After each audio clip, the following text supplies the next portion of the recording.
Welcome to the Human Capital Innovations Podcast, your go-to source for personal, professional, and organizational growth and development. We hope you tune in often for all things people management, organizational development and change, organizational leadership, and social impact related.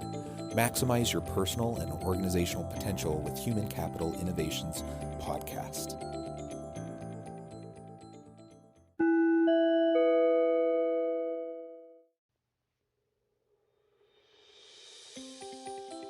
Welcome to the Human Capital Innovations Podcast. In this HCI podcast episode, I talk with Josh Bersin about his new report, The Definitive Guide, Employee Experience.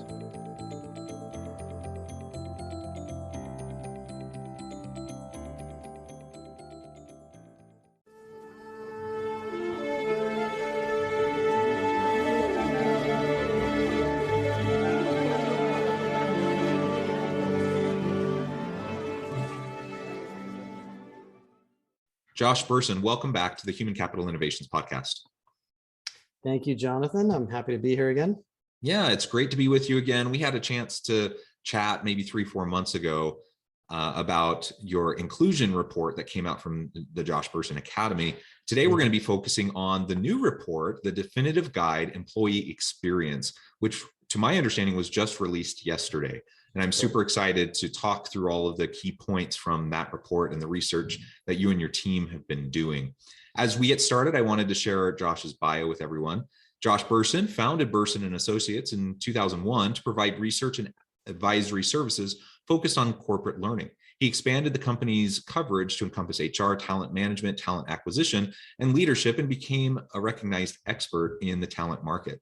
Bersin sold the company to Deloitte in 2012 and was a partner in Bersin by Deloitte up until 2018. In 2019, Bersin founded the Josh Bersin Academy, professional development academy, which has become the home for HR. In 2020, he put together a team of analysts and advisors who are now working with him to support and guide HR organizations from around the world. Recently published research covers topics such as business resilience in the pandemic, HR technology market trends, and diversity, equity, and inclusion. He is frequently featured in publications such as Forbes, Harvard Business Review, HR Executive, The Wall Street Journal, and CLO Magazine. He is a popular blogger and has more than 800,000 followers on LinkedIn, which is incredible. And all around, just a humble, good guy. Always a pleasure to talk with you, Josh. And anything else you would like to share with listeners before we dive on into the conversation? No, I mean, only that I really feel honored to be part of this profession. It's been, the greatest, kind of joy of my life to be able to do this for the last 15 or 20 years. So thank you for, going through my bio in such great detail. No, it is a great profession, and there's a lot has changed over the last couple of decades. I'm a couple decades into this, so I was just kind of a newbie when some of the transformations were starting to occur. And that honestly is really what attracted me to the field of HR. And I've loved seeing the continued developments and movements, I think, which, for the most part have all been for the better, for the profession and for organizations, for leaders, ultimately allowing us to better maximize and utilize the human capital capacity of organizations in meaningful and sustainable ways. And I think that's probably what the crux of your report is all about as we focus in on employee experience. Mm-hmm. So as we dive on in, I just wanted to share a brief little descriptive blurb that was sent to me about the report. It says, employee experience has evolved from a niche topic that only the most forward-thinking CHROs worked onto the C-suite priority. The report crystallizes the key best HR and HR tech practices CEOs need to embed into the organization to deliver excellent employee experience. Most significantly, the report finds that while technology is important, trust in leadership, transparency, and inclusion are what really moves the needle here. And it outlines 6 key areas: focus on trust, transparency, inclusion, and care, the importance of a supportive culture, innovation and sustainable growth depending on equitable rewards and building communities at work, consistent mission-first people investments in any business climate to improve business performance, the employee experience excellence leads directly to increased profit, and HR capability and the right technologies are vital to great employee experience. So we're going to kind of systematically go through these different topical areas as outlined in the report, which is a really great resource, and I'll link to it in the show notes so that that anyone listening can go there and find out more details. And I know, Josh, you just released a podcast episode as well, and some other resources to go along with the report. So as we dive in, Josh, first, anything generally you would like to say about the report, the origins, like the how it came about, and then we can dive on into those 6 points. Well, yeah, I've I've been thinking about this and working on this for a long time, many years. And back when I was at Deloitte, actually before I was at Deloitte, we came up with this model we called Simply Irresistible, which we now call the Irresistible Organization. And at the time, what I was trying to do is demystify this whole vague, mushy thing called employee engagement, which goes back to Gallup. Do you have a best friend at work? Or the annual engagement survey, and so forth. And my non-educated perspective at the time was, wait a minute, that's a very nice number, but there's a whole bunch of very, very specific things that people want out of their jobs. Why don't we just figure out what those are? So anyway, I did a lot of work on that at Deloitte, validated that model many, many times with many, many companies. And what we did this time for this study is we went out and we asked almost 1,000 companies how well they were doing 90 different things, roughly 90 different things, got all sorts of data back, and then correlate that against financial performance, innovation and growth performance, and human capital performance, and came up with a stack ranked list. And sure enough, at the end of it all, trust came out as number one. So, and a lot of other things. So it's been a really interesting journey for me. And I've been, working on this for, probably a decade. So, but this report was designed to simplify and clarify the topic, and also show people that it's really an initiative, not a single program that will probably be with us for a long time to come. And it's not only owned by HR, it's IT, it's finance, it's facilities, it's health and safety and legal, all involved in it. And it's also a reflection that the world we live in now is one where most of the routine work has been automated, and it will continue to be automated. So the human part of work is the value creation part of your company. So it no longer is an engagement problem. This is really a strategy. The better your employee experience is, the more innovative and creative and execution oriented you will be. So that's really what we tried to do in this report. Yeah, thank you for that background. And you're absolutely right that, there's so much that goes into this kind of mushy term of employee engagement, and employee experience is really an effort to hone in on that a little bit more specifically. I'm also curious what the genesis was for the 90 elements that you surveyed out to the 1,000+ companies. Well, it wasn't as scientific as you might think. It was me, Kathy, and other people here digging through all of our conversations with hundreds of companies over many years and saying, well, what about this? Let's ask people about that. And then, of course, we had Microsoft who helped us with this project. So they said, well, we want you to look at this piece of tech and this piece of tech and knowledge management, on and on. So we got lots of input. I'm sure we left out a few little things, but I think we covered almost everything you could possibly think about. It's a lot. Yeah, that's a lot of things. So excellent. And like you say, collecting all that data, running all of that analysis, and what comes back is something that I would have guessed would be among the top most important things. And that is trust is foundational, right? Trust is so important.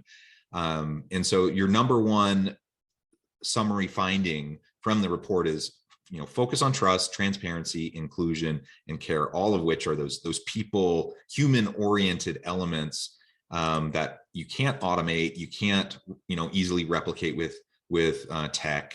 And that's the value added proposition of an employer with their employees, to be able to create that kind of an environment. So I mean, maybe it's confirmation bias on my end, because, I love HR and those elements, but it's validating, to hear that as a key result from this report, that yes, trust is key. Well, and it's Trust is so interesting, important. if you look at the data in the report, it's on page 32 for those of you that have downloaded it. There's slightly different priorities if you look at financial outcomes, people outcomes, or innovation outcomes. Not that different, but a little bit different. But the way I interpret the findings is, if you think about it this way, every person wakes up in the morning and has X amount of energy, depending on how well they slept, and says, I'm going to bring it to work. And so there's a little mental calculation that goes on, is how excited am I about this, or am I dragging myself in? Am I looking forward to this, or am I dreading it? And, the fact that they have a great IT department doesn't really affect that. It may get in the way of it, but really jazzes you up about work is saying, oh my God, I love this company. I'm doing something that really means something to me. I'm helping society. I'm helping make a bunch of money for people, or I'm making a bunch of money for myself because of the great work I'm doing. It makes perfect sense. And then all of these other things, growth management, job design, tech, well-being, are really supporting acts to that. So what comes out of it is, and the reason trust is so important is people are very nervous about society, global warming, income inequality, diversity, racism, political instability. We're in a weird economic cycle where most people are a little bit uncertain about a lot of things, and they want their employer to be a safe place as a refuge from a lot of strangely uncertain things in the normal non-work part of their lives. So the companies that provide that are really outperforming. They're getting great people, and they're getting great performance out of people. So that's, to me, the interpretation of the data. Yeah, thank you. And yeah, absolutely. That's been my personal experience, as well as my experience when working with organizations, talking with executives, that ultimately, when you create that transparent environment, a trust orientation within your workforce, where there's mutual accountability and trust, then things just tend to run more smoothly. People thrive. And not to say that there aren't organizational challenges. Of course there are. There always are. But you're better equipped to deal with the challenges as they arise, rather than having all the skepticism, all of the pessimism, the change fatigue, all those elements that come into, organizations that don't have a great employee experience, who don't have that trust element. They have to wade through those murky waters continually, because that trust isn't there. I can think of one particular organization that I worked with recently, and they had seen, over the course of a 5-year period, they'd done an annual engagement survey, which included a whole bunch of things. But one of the elements was trust, and a scale of trust, a variety of different elements. But one of the elements of the trust was that the executive team would listen to the feedback and input from lower levels, and actually do, when they're going to act on it, they'll actually do what they say. And the trust had plummeted. It had gone down 30 points over a 5-year period. That should be alarming to people, right? And that's not to say, those are perceptions. So is that the reality? Has the executive team done that poorly in terms of execution? I don't know, but certainly they haven't managed the perceptions well. And there's a lot of discontent amongst the employees and the line workers, and that's a problem. And they're going to have a hard time, retaining their best people. Well, and the other thing that happens is, when you don't have a trusted relationship and you're not listening as an executive or a leader, you're not going to get the best out of people. They're not going to tell you what's wrong. They're not going to tell you what could be done better. They're just going to kind of keep it to themselves. So it's a little bit of a death spiral. That's a great way to put it. It is a death spiral. Absolutely. And so in this first point, focusing on trust and transparency, you also include inclusion and care. And I think that Mhm. comes back to creating a safe environment, like you mentioned. People want a safe place at work. They want psychological safety, they want physical safety, they want emotional safety. They want at least a certain level of consistency in their experience at work. And when that's not there, and they're dealing with all this other stuff outside of work, it only will increase the amount of dissonance that they have, and the struggles they have just trying to navigate the messiness of life. So if we can, get rid of, if we can, not that everything's always going to be wonderful and perfect and neat and tidy at work, but if we can make things as transparent as possible and show genuine caring and create an open environment of psychological safety, then yeah, people are going to come, they're going to feel more engaged, they're going to feel more committed, they're going to perform better, they're going to be more willing to speak up, so on and so forth. Like all these things start to really come from that. And so I think that's a wonderful focus. And let me add another dimension to why and how that's changed. As I was looking at the data and thinking about all the work we did on DEI, one of the other reasons this is such a big issue is, if I go back to the 70s and the 80s when I entered the workforce, work was about conformity. Let's do what the company wants to do. Let's be what the company wants me to be. Let's wear the clothes that the company wants me to wear. Let's do the job that the company wants me to do. And if I do that and I hang around long enough, the company will take care of me and I'll grow and my career will get better, et cetera. Now we live in a world of individuality. Everybody wants to be different. Everybody wants to be unique. We have, they told me that in Workday, there are 40 definitions of gender. All the different intersectionalities of diversity. People wear weird hair, they get tattoos, they get, they're trying to express themselves to be different and independent and unique. And some of that's the, Instagram age and so forth. So companies have to suddenly realize that we don't have a bunch of people that conform to these rules and jobs. We have a bunch of individuals who want to be individuals and bring that individuality into the workplace and use it on behalf of the organization. That's a little bit of a different management problem than we used to have 25 years ago. And that's why these practices have come out so high, I think, is the way people feel about their lives and their identities and what they want to bring to work, in this particular, time in society. Yeah, well said. And I feel like we've already kind of addressed this, but the second main point from the report is the importance of a supportive culture, whether it's DE&I related support, psychological safety generally, genuine caring and listening, those sorts of things. Anything else that you would like to say in relation to that second main finding from the report around supportive culture? Well, I think being supportive is much trickier than it seems. A big part of it is listening and paying attention, but you have to, in a sense, segment your workforce like you segment your customer base. In most companies that are growing, there's different segments of customers. There's customers that are, in small companies, big companies, there's rabid fans, there's people just trying your product for the first time. And that's what goes on inside of companies. The needs. So you have to come up with a methodology of creating personas. Now at Bank of America, for example, we have a case study on this in their consumer bank. They tried all sorts of things to improve retention and engagement. And they eventually found that the dimension of segmentation that worked was by tenure. The first year, there's a whole bunch of things you have to learn how to do. In fact, there's the first week, the first year, that are really different from the second and third and fourth year in the consumer bank. So once they figured that out, they designed an EX program that gives people very specific activities and support and training based on their level of tenure. When they get to the second or third year, they get different support and different materials and different design. When they become a manager, it's different again. When they have new families at home or their family grows into their home life, they get a different set of things.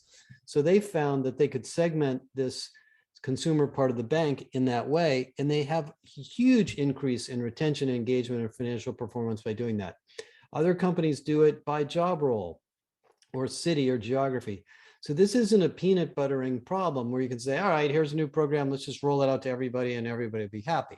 It's unfortunately not that simple. It's a design problem of really applying the right design tools to the right groups. And I don't think you necessarily know what those groups are when you start employee experience discussions, but as you get into it and go after the problems that are the worst, go after the areas where the retention is really a problem or the performance is low, you suddenly realize, aha, there's a sort of a grouping of problems we have here that apply to these people in these situations. And then you can get smarter and smarter at doing this.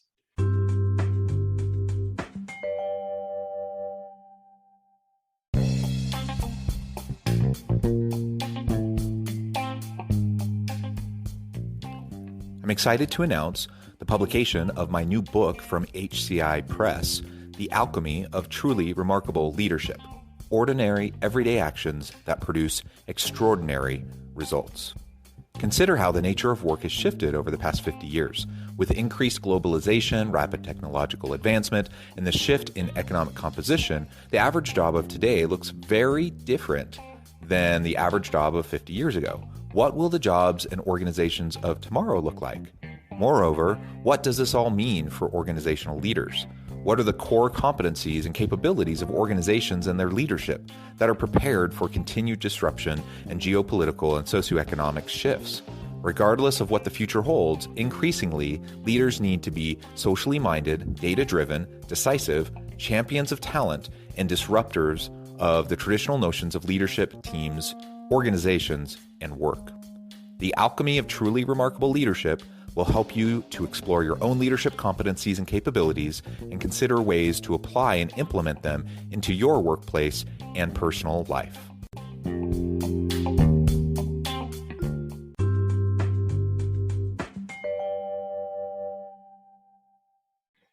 Yeah, smarter and smarter and more focused and targeted, right, in the efforts that you take.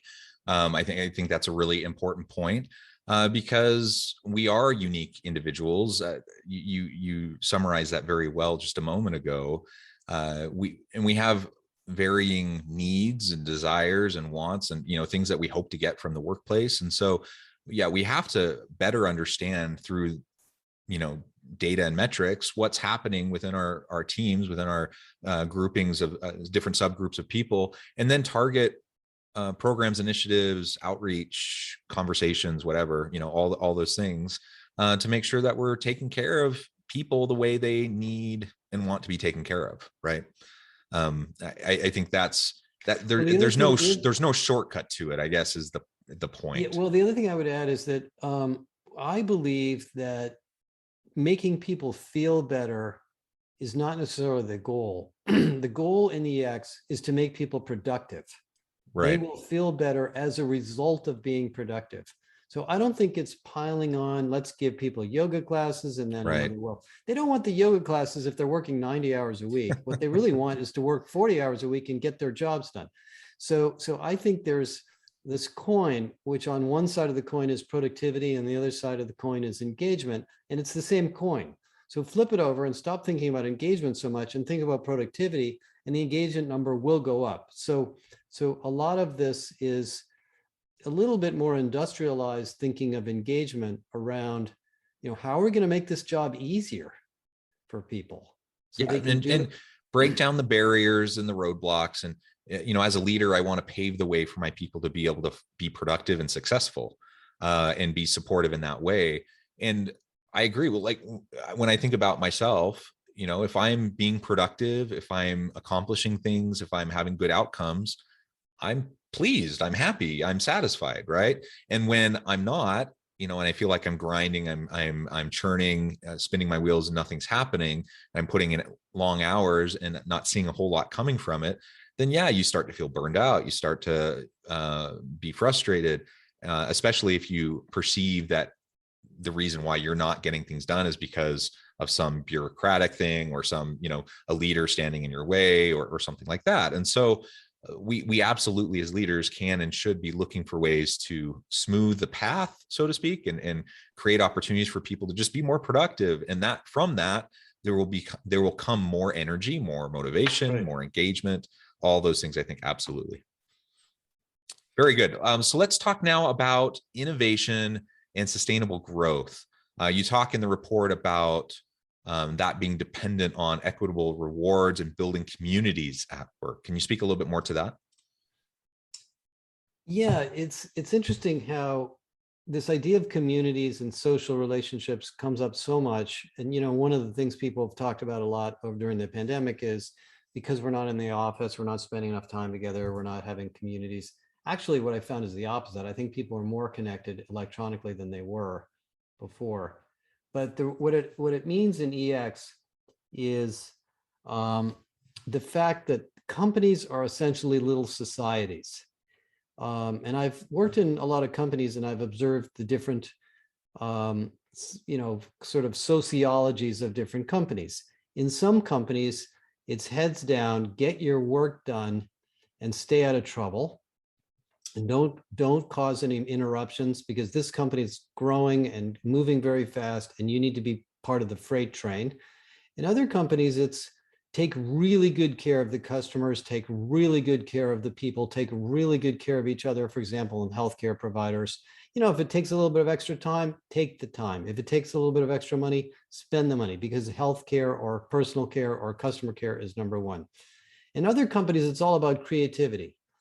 If you're not innovating, if you're not constantly coming up with new ideas, if you're not challenging authority, then you're probably not doing your job.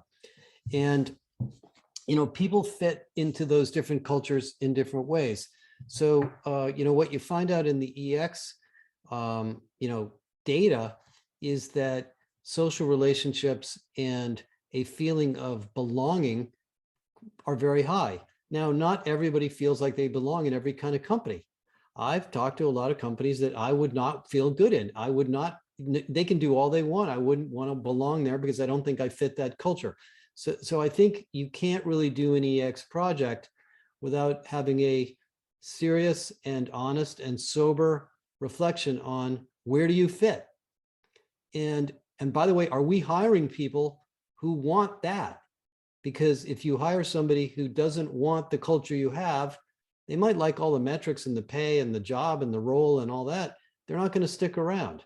So this social or societal culture of a company is part of EX. And I think most people who work in EX just have to be sensitive to that because that will underlie many of the decisions you make as to how to solve some of the problems. Yeah, I think so. And actually that seems to feed into the next point as well with consistent mission first people investments and just finding alignment, right, between my values, my meaning and purpose and what the organization is going for. You have to have that alignment to have sustainable innovation and growth over time, to have those communities mean something in the workplace. And organizations need to invest, in creating that kind of an environment, a mission first people investment into driving those types of communities and such. What else can and should we be doing as organizations and as leaders to improve that kind of a climate, to improve performance? I think one of the most important things that comes out of this is mission and communications from the very top executives. These days I'm reading an article on Facebook and, getting all these insights into Zuckerberg and Sheryl Sandberg. And what you find out in every single company that's performing well or not performing well is that there's some sort of a message that's coming down from top on, what are we trying to accomplish as a company? What is the bigger problem we're trying to solve besides making money and gaining market share? And for me as a leader, how am I contributing to this? And what is my perception of the people around it? And so, I think, EX projects and EX as an initiative has to be sponsored by the CEO. Now, I don't mean the CEO needs to be involved in all the, gritty details, but the CEO has to have a perspective on, what employee roles they will, must be, what should be the employee role in this mission. Now, the reason that plays so well goes back to the thing we talked about in the very beginning, is that when people feel the affiliation with the mission, they have all this extra energy. And if they don't feel affiliation with the mission, they won't work there anyway. And what you see in a lot of companies that tend to slow down or don't perform well is something about the mission became unclear or maybe dysfunctional. And people checked out and they said, I'm still working here, but I don't really like what this company does anymore. And I've been in that situation. I've been in several high growth companies where the mission drifted into something very tactical or very financial. And I saw it and I felt it. And I continued to work there for a few more years, but my heart wasn't in it until I could find the next thing. So I think that's another area here, is that leadership focus on the mission is important. By the way, I think companies should revisit their purpose pretty regularly because it changes. I talked to a bank. There's a very, very successful bank in Western Canada. And I met the head of HR there, and she's part of the leadership team. And she said to me, I said, well, how do you guys define what you do? She says, we're here to make families happy. I said, what are you talking about? You're a bank. She says, yeah, we know that. But we really believe that when families have financial security and financial safety and financial fitness, they will be better families. And we're a family-oriented company, and we know we work in a lot of small towns where most of our customers are small, family type of individuals or families. That's our thing. That's what we do. And if you don't like that, you don't have to work here. Yeah, we sell them credit cards and checking accounts and all that stuff, but that's not really our business. That's really the way we fulfill this mission. It turned out their Glassdoor ratings, their employee engagement rate, they're off the charts. Everybody loves working there. Every article ever written about this company is about how excited everybody is to work there. I've heard this story over and over again. You need to constantly revisit that and communicate it on a regular basis so people really feel committed to the organization. Yeah, excellent. And driving that ongoing commitment, I think, is so vital. And getting past, the compliance orientation that so many organizations seem to be focused on. I see that so often. And while compliance certainly to employment and labor law is important, and there's various regulations you have to follow, of course. But when a company culture becomes overly compliance oriented, then you get people who are trying to check the boxes and trying to do what needs to be done. They will comply, but it's more of a fear-based orientation rather than something that's more purpose-driven, and that will drive the commitment. That will drive people waking up in the morning, getting excited to go to work, excited to come in. Now, it's not an either or. Of course, you can still do compliance stuff and take, dot all the I's, cross all the T's that need to be done, but it's a fundamentally different kind of an experience and a culture when you focus on that kind of a dynamic climate as opposed to just going for compliance. Now, we've already talked about the fifth point, but if you have anything else you would like to add on, EX excellence leads directly to increased profit. There's so much research on this, and your report points this out again, that this isn't just about the warm, fluffy, like, let's sing kumbaya and everyone be happy to be at work. This is like really meaningful bottom line impact for organizations when they can invest in their people and have good employee experience. Anything else you'd like to add to that? Yeah, I think it's a little bit different from that. It's not only that you're investing in your employee experience. It's that when you focus on employee experience, you get smarter and smarter and smarter about what people are doing and what we can do to make it better. See, I think companies are continuously in a journey of re-engineering themselves to make themselves more productive and more profitable every single day. There's a new tool, there's a new business model, there's a new business we want to get in a new geography. What can we do to make it better? EX should be underneath that. The EX team should be able to go to the business unit head and say, hey, did you know that this group is wasting a whole bunch of time on such and such? Why are you asking them to do that? Or this system is so hard to use, everybody's wasting their time or not using it at all. Those are really business performance issues. So good EX teams start with all this HR stuff, and then all of a sudden they realize, wow, there's all sorts of just general business process opportunities for improvement. I was just writing an article today. There was a project that Pepsi did in the beginning of the pandemic. It was sponsored by HR. It was called the Process Shredder. And what they did is they put together a crowdsourced survey to ask people, of all the things you're wasting time on, what is one thing we should get rid of? And so they had like thousands of people fill this thing out. They upvoted on each other's suggestions. And the number one practice that was getting in people's way of getting their jobs done was performance management. It was all of the talent reviews and calibration sessions and meetings and forms that people were filling up. So the HR people look at this and they're like, we were planning on redoing that in a couple of years. Maybe we better fix it now. So they just started scrapping stuff and made it simpler. And along comes the pandemic, and it turned out to be perfect timing. But that wasn't, that was really a business reengineering thing. So I think the EX team needs to be comfortable getting their hands dirty with the way people do their jobs, and then going back to IT and the business team and saying, hey, we found some things here that just are really, really hard for people to do. They're affecting employees, they're affecting customers, they're probably affecting our financial performance. Let's fix it. So it's, I don't know where these projects come from normally. Maybe there's a business reengineering consulting group in the company that runs around and looks for them, but all of a sudden the EX group gets to look at them. Yeah, excellent.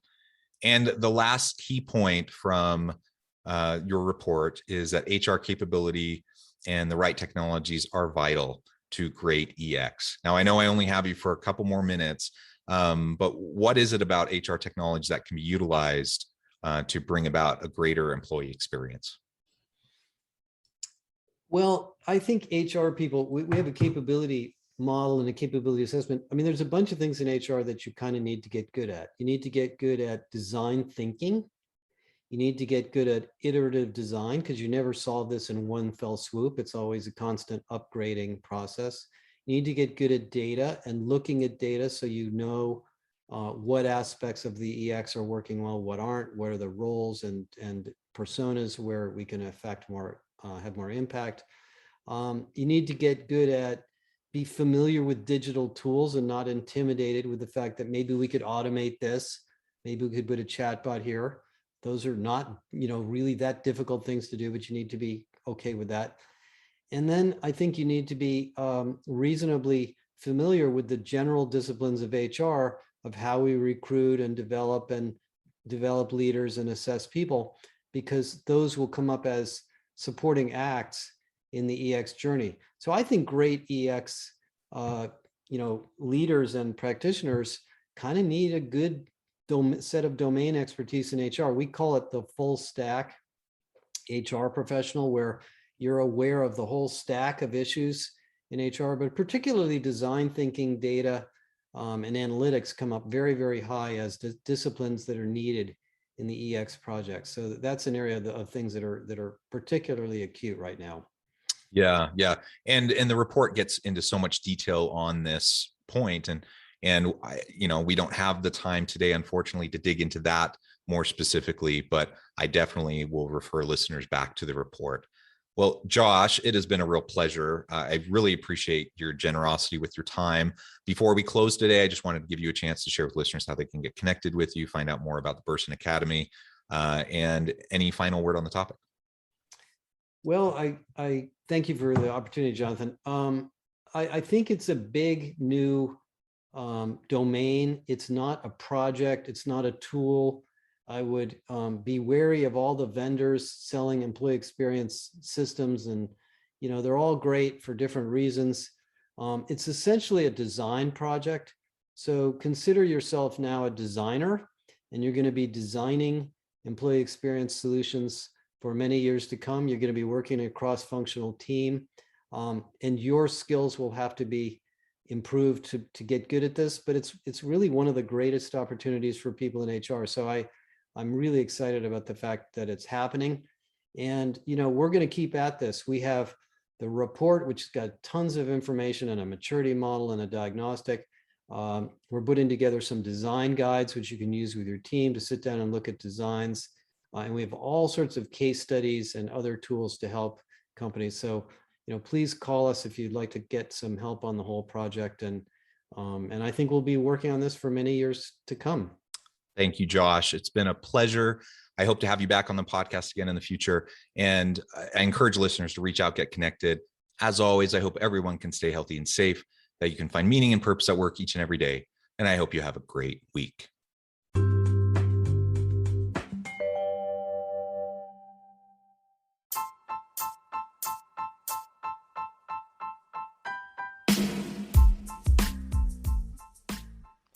We are excited about the launch of HCI's new magazine, Human Capital Leadership. Human Capital Leadership is a free, interactive e-magazine designed to help individuals, leaders, and organizations find innovative approaches to maximize their human capital potential. We will be publishing issues quarterly in August, November, February, and May. Check out the first issue and let us know what you think.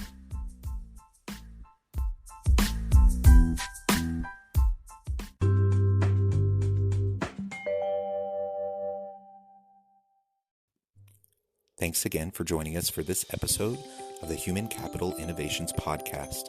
I hope you stay healthy and safe and that you have a great week.